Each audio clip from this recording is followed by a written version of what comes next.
এই দুনিয়া হচ্ছে সিজনুল লিল মুমিন। নবীজি বলছেন আর দুনিয়া সিজনুল লিল মুমিন, দুনিয়া মুমিনদের জন্য কারাগার। কারাগার মানে যেখানে আমি স্বতন্ত্র স্বাধীন নই। এখানে প্রশাসন অনেক ভাই বোন আছেন, তারা জানেন কারাগার কি জিনিস, আর যারা দুই একবার যাওয়া আসা করেছে ওরা জানে কি জিনিস। এখানে আপনার কোনো ব্যক্তি স্বাধীনতা নাই। আপনি আপনার ইস্তেঞ্জা করবেন, শিশি যেতে পারবেন না, আপনি পারমিশন নিতে হবে, তারা নিয়ে যাবে তারপরে যেতে পারবেন, তাও হ্যান্ডক্যাপ পরিয়ে। দুনিয়া সিজনুল লিল মুমিন, দুনিয়া মুমিনদের কারাগার। এখানে আপনি খেতে পারবেন না, খাবার আসবে তারপর খাবেন। ঘুমাতে পারবেন না, যখন ঘুমানোর আদেশ দিবে তখন ঘুমাতে পারবেন, তাও কতক্ষণ ঘুমাবেন তাও ফিক্স করা। মানে কারাগার মানে কি? যেখানে আপনার ব্যক্তির স্বাধীনতা চলে না, যেখানে আমি চলবো একটা সিস্টেমের আওতায়। এখন নবীজি বলছেন দুনিয়াটাই হচ্ছে কারাগার। আর এই দুনিয়ায় কেমন করে আমি প্রবৃত্তির দাসত্ব করতে পারি, কেমন করে আমি আল্লাহকে বলে নামাজ বাদ দিতে পারি, কেমন করে জাকাত সেই কবে ফরজ হয়েছে, মিল ইন্ডাস্ট্রিজ প্র্যাকটিস করেছি, জাকাত দেই না। রমজান মাস যায় আসে যায় আসে যায় আসে, রোজাও রাখি না, তারাবি পড়তে পারি না।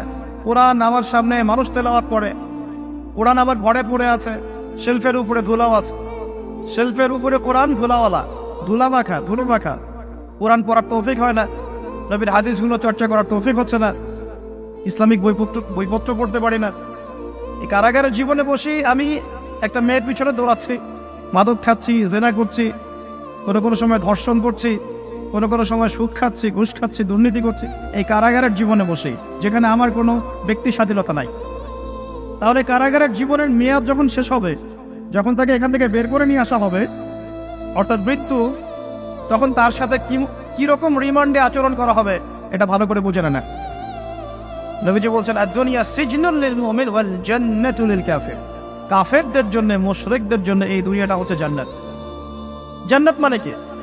যা ইচ্ছা তাই করতে পারবে। জান্নাত মানে কি? আপনি চাচ্ছেন আল্লাহ আমি এখন একটা খামর চাই, শরাব আপনার সামনে হাজির, চিন্তা করার সাথে সাথে। জান্নাত মানে কি? আল্লাহ আমি আপনাকে দেখতে চাই, আল্লাহকে আপনি দেখতে পারবেন। জান্নাত মানে কি? আপনি মধুর নহর, দুধের নহর, পানির নহর, শরাবের নহর, হুরুন ঈন চতুর্দিকে ঘোরাফেরা করছে। একজন নিম্নমানের জান্নাতি, মানে সবচেয়ে শেষের দিকে যারা জান্নাতে যাবে, তাদের সাথেই দুজন করে হুরুন ঈন, আহাল পরিবার তো আছেই, গিলমান পানপাত তুলে চারপাশে ঘোরাফেরা করবে। জান্নাত মানে কি? যেখানে যা ইচ্ছা তাই করা যাবে, বলার কেউ নাই, বাধা দেওয়ার কেউ নাই, সেখানে কোনো মৃত্যু নাই, সেখানে কোনো অহেতুক কথাবার্তাও নাই, কোনো গান গল্প নাই, কোনো মিথ্যা নাই, কষ্টের ক্লেশ মাত্র নাই, থুতু ফেলতে হবে না। জান্নাত মানে থুতু ফেলতে হবে না, জান্নাত মানে হাঁচি হবে না, নাক ঝাড়তে হবে না, জান্নাত মানে ইস্তেঞ্জা পেশাব পায়খানা করার টেনশন নাই। মানুষ খাবার খাবে, একটা ঢেকুর তুলবে, ব্যাস খাবার হজমে। আর জান্নাতের সবচেয়ে বড় বিষয়টা কি?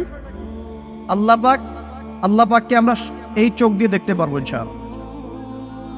আর তার সমকক্ষ একটা বিষয় হচ্ছে আল্লাহ পাক বলে দিবেন যে আমি তোমাদের সবার উপর সন্তুষ্ট হয়ে গেলাম, যাও কোনোদিন অসন্তুষ্ট হও, ব্যাস। এখন আপনি যত কিছুই করেন এই বস্তুবাদী জীবনে, মনে একটা ভয় থেকে যাবে। আপনি বিশ্ব নেতা হয়েছেন, বড় শিল্পপতি হয়েছেন, পলিটিশিয়ান হয়েছেন, ইকোনমিস্ট হয়েছেন, মনে একটা ভয় থেকে যাবে যে মরতে আমাকে হবে, আল্লাহ আমাকে ধরবেই, হিসেব আমাকে দেওয়া লাগবেই, কবরে আমাকে একাই যাওয়া লাগবেই, আমাকে কিয়ামতের মাঠে দাঁড়াতে হবে আল্লাহর সামনে। মনে একটা ভয় কাজ করে, যদিও বাইরে মানুষ দেখায় যে কোনো ভয় নাই। মানুষ বাইরে অভিনয় করে, মানুষ সমাজের মানুষের সাথে বাইরে একটা অভিনয় করে, কোনো ক্ষেত্রে আমরা নিজেরাই নিজেদের সাথে অভিনয় করি। কথা সাহিত্যিক হুমায়ুন আহমেদের নাম শুনেছেন? ইন্তেকাল করেছেন। একটা সময় ছিল আমরা স্কুলে পড়তাম, কলেজে পড়তাম, মাঝে মাঝে টুকটাক এ ধরনের কিতাব বইপত্র পড়া হয়েছে, হিমু, মিসির আলী এইসব পড়া হয়েছে। শরৎচন্দ্র, বঙ্কিমচন্দ্র, রবীন্দ্রনাথ, নজরুলের কবিতাগুলো, ইভেন শেক্সপিয়ার, অ্যাডাম স্মিথ সহ, যিনি অর্থনীতির জনক। যাই হোক, তিনি তার বইয়ের মধ্যে লিখেছিলেন যে এই পুরো দুনিয়াটা হচ্ছে অভিনয়ের মঞ্চ। কথা সাহিত্যিক তিনি বলছেন তার মতো করে এই পুরো দুনিয়াটাই অভিনয়ের মঞ্চ, আর আমরা সবাই নিজ নিজ জায়গায় অন্যের সাথে অভিনয় করছি, কোনো ক্ষেত্রে আমরা নিজেরা নিজেদের সাথে অভিনয় করছি। তিনি বলছিলেন আমরা সবাই অভিনেতা, আর সবচেয়ে বড় অভিনেতা হচ্ছে পলিটিশিয়ানরা। কারণ তাদেরকে অনেক বড় মঞ্চে অভিনয় করতে হয়। এটা আমার কথা না, হুমায়ুন আহমেদের কথা, পড়ে দেখেন। তো আল্লাহ পাক পাঠিয়েছেন তার ইবাদত করতে, আর এই বস্তুবাদী জগৎ আমাদেরকে ভুলিয়ে দিল কিভাবে? কয়েকটা প্রলোভন দিল। প্রথম প্রলোভন হচ্ছে টাকা, তারপরে জীবনে কি করব প্রতিষ্ঠিত হওয়ার চিন্তা, তারপরে চাই চাই আরো চাই এই একটা আকীদা দর্শন, তারপরে আমার স্ত্রী সন্তান আহান পরিবারের কি হবে, আর আরেকটা দর্শন আছে, এটাকে বলে চারবাক দর্শন। এবং দুঃখের সাথে বলতে হয় আমাদের রবীন্দ্রনাথ ঠাকুর কিন্তু এই দর্শনের মানুষ ছিলেন। চারবাক কিরকম? তার কবিতা পড়লে দেখবেন লেখা আছে, দুহাতে যা পাও হাত পেতে নাও, দুহাতে যা পাও হাত পেতে নাও, বাকির খাতা শূন্য থাক, বাকির খাতা শূন্য থাক। ঠিক চারবাক দর্শন, এটা ফিলোসফি পড়েছেন, এখানে অনেক টিচারও আছেন আমি জানি, তারা এই কথাগুলো বুঝবেন। চারবাক দর্শন কেমন? ঋণ করে ঘি খাও, ঋণ করে ঘি খাও, যতদিন বাঁচবে সুখে বাঁচবে, এটা হলো চারবাক দর্শন। তো দুহাতে যাবো হাত পেতে নাও, বাকির খাতা শূন্য থাক, মিল আছে না? ঋণ করে হলেও ঘি খান, যেভাবে হোক ঘি খান না, মানে ঋণ করে হলেও ঘি খান, যতদিন বাঁচবেন সুখে বাঁচবেন। তাহলে এই দর্শনগুলো বস্তুবাদী না? বুঝতে পারছেন কিনা? মেটেরিয়ালিজম, বস্তুবাদিতা, মানে আপনি চোখের সামনে যা দেখছেন এই দুনিয়া, যেভাবে হোক অর্জন করে নেন, বাকির খাতা শূন্য থাক। ইসলামিক কনসেপ্ট এর টোটাল ডিফারেন্ট কনসেপ্ট। ইসলামের ঈমান, আকীদা, ইসলাম, পরকাল, মুহাম্মদ সাল্লাল্লাহু আলাইহি ওয়াসাল্লামের আদর্শ সম্পূর্ণ ডিফারেন্ট। আমরা বলি কি, এই দুনিয়াতে আমরা মুসাফির, দুনিয়াতে আমরা কি মুসাফির, কে কতদিন থাকবো কোনো ঠিক নাই। নবীজি বলছেন, হে আব্দুল্লাহ বিন ওমর, তুমি দুনিয়াতে মুসাফিরের মতো থাকো, সকালবেলা উঠলে সন্ধ্যার অপেক্ষা করো না, সন্ধ্যাবেলা হলে সকালের অপেক্ষা করো। দর্শনের মধ্যে কত পার্থক্য না, আকাশ পাতাল পার্থক্য না? এখন যদি এই বস্তুবাদী দর্শন নিয়ে আপনি চলাফেরা করেন, তাহলে তো আপনার লাইফের অ্যাম্বিশন হবে একটা ফ্ল্যাট, আর ওটা এনি হাও আপনাকে অ্যাচিভ করতে হবে, legal way or illegal way, আপনাকে অ্যাচিভ করতেই হবে, অ্যাচিভ করতেই হবে, যেহেতু আপনার মোটিভটা হচ্ছে মেটেরিয়ালিজম, বস্তুবাদিতা।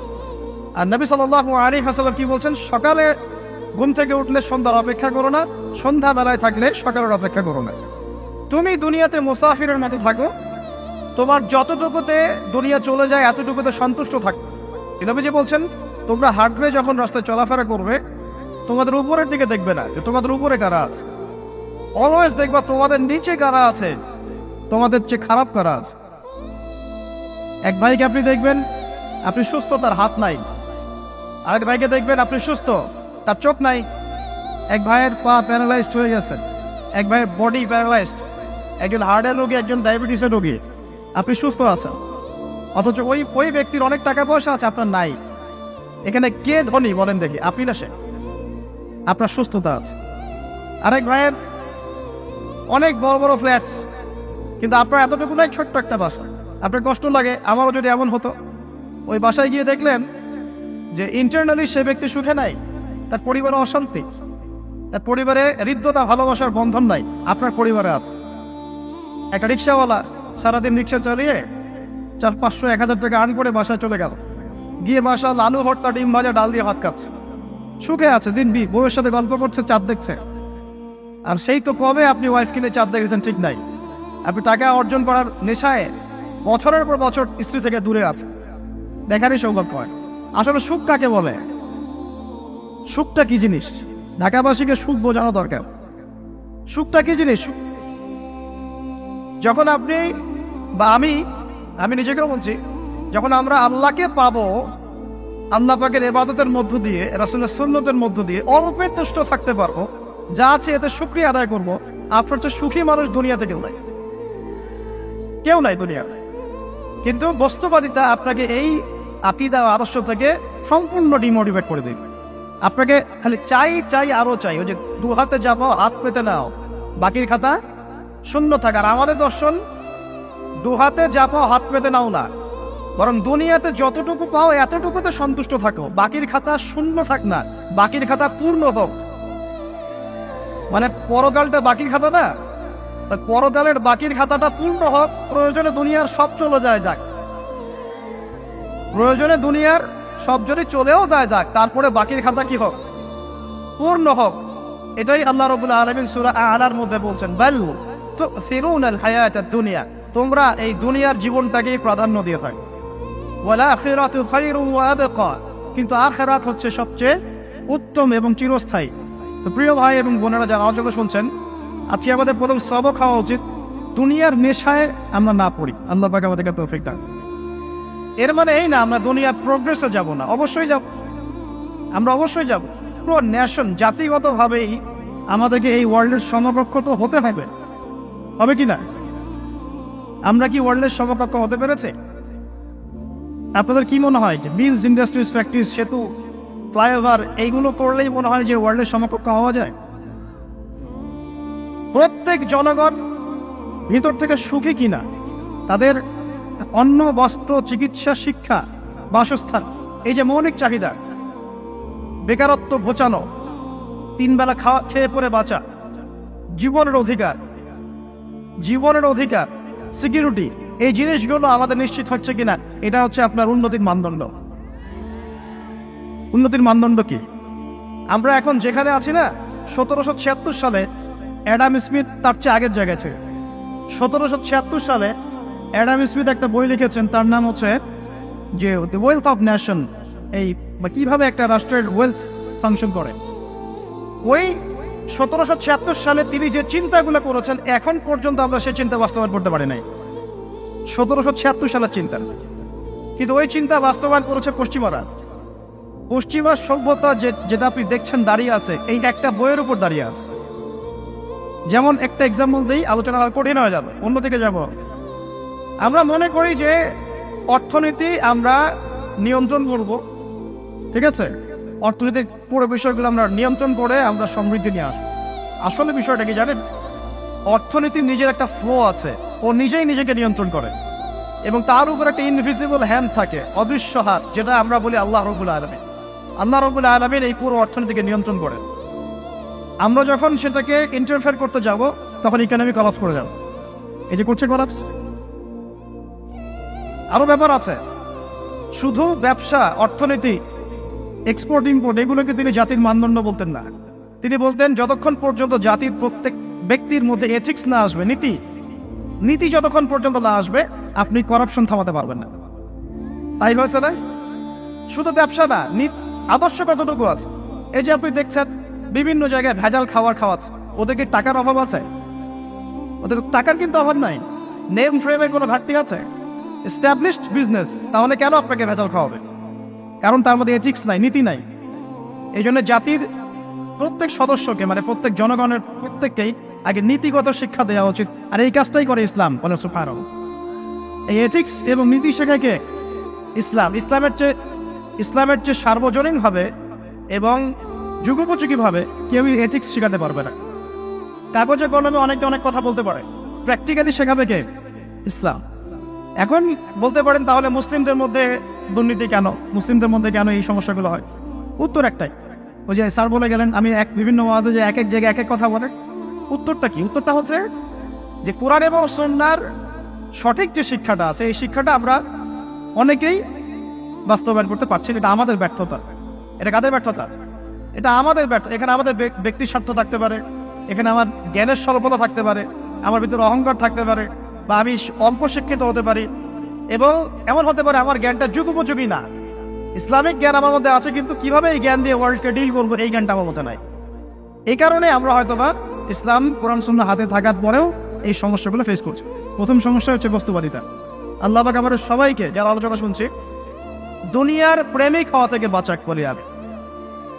দুনিয়ার প্রেমিক না, প্রেমিক হবো কার? আল্লাহর আখিরাতের। কতটুকু দাম আছে দুনিয়ার? আল্লাহ পাক বলছেন একটা মাছির পাখার সমানও না। একটা মাছির পাখার কি দাম আছে আপনার কাছে? আল্লাহ পাক বলছেন পুরো দুনিয়ার দাম আমার কাছে যদি একটা মাছির পাখার সমান হতো, তাহলে এই দুনিয়াতে কোনো কাফের মুশরিক পানি পান করতে পারতো না। তার মানে এই দুনিয়াতে যা করো করো, আমার তো কোনো দামই নাই ধরতে। আর কালকেই তো আমি দুনিয়া ধ্বংস করবো। আর ওই যে দুই জাতির কথা বললাম, জিন এবং মানব জাতি, আপনারা সূরা আর রহমান পড়বেন। রহমান নামটা অনেক ব্যাপক, দয়াময়ের নাম, তার মানে আল্লাহ পাক মার্সিফুল, মোস্ট মার্সিফুল। কিন্তু এই সূরা আর রহমানে একটা ভয়ঙ্কর আয়াত আছে, কি? সানাফরুগু লাকুম আইয়ুহাস সাকলান। হে মানুষ এবং জিন, হে মানুষ এবং জিন, শীঘ্রই আমি তোমাদের দুইটা জাতিকে ডিল করার জন্য ফারেক হচ্ছি, অপেক্ষা করতে থাক। মানে আল্লাহ পাক কুল্লু ইয়াউমিন হুয়া ফি শাআন, মানে আল্লাহ পাক কি করেন, সব সময় তার কাজে ব্যস্ত আছেন। মহাবিশ্বের তো গ্রহ নক্ষত্র গ্যালাক্সির অভাব নাই, মাখলুকের কোনো অভাব নাই।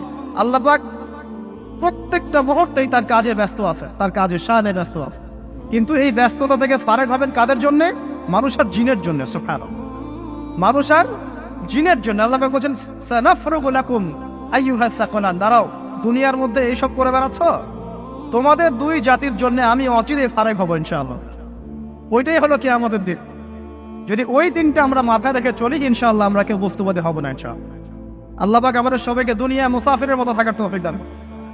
আমরা উন্নতি করব, অবশ্যই অগ্রগতি করব, আমরা সবকিছুই করব, কিন্তু দুনিয়ার পূজায় ডুবে যাব না। এটা একটা বড় চ্যালেঞ্জ।